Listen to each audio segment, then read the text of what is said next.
कवनिया रवा से बारू फसल। सिंगिंग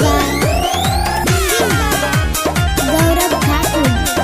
कौन खाना खालू हो दिन पदिन चिकन आलू हो, दिन पदिन चिकन आलू।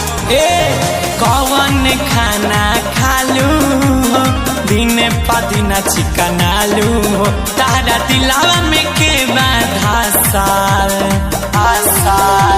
एना दो कवनिया रवा से बारू फसल। एना दो कवनिया रवा से बारू फसल।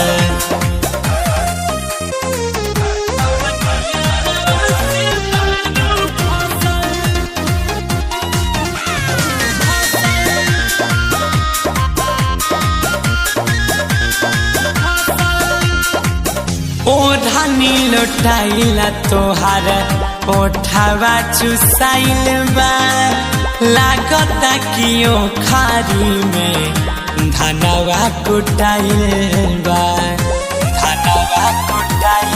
हाँ ओढ़नी लुटाइला तोहार ओठावा चुसाइल बा, लागता कियो खारी में धनवा कुटाइल बा। पता चला पकाहे बारू हासाल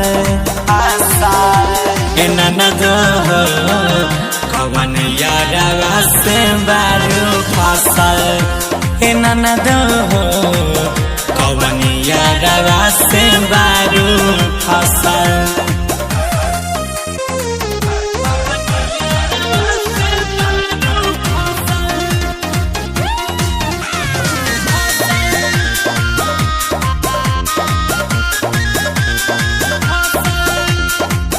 दिन भर फोनावे पा रहा तारू बीजी, जियो के मोबाइल किन के देले बनी जी।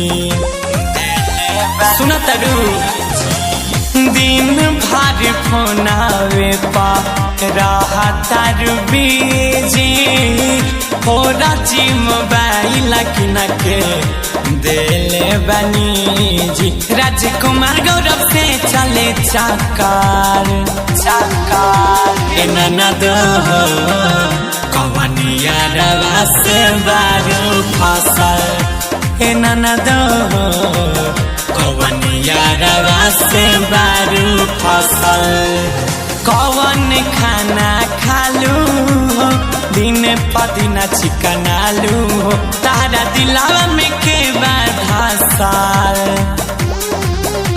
एना दो कवनिया रवा से बारू फसल। एना दो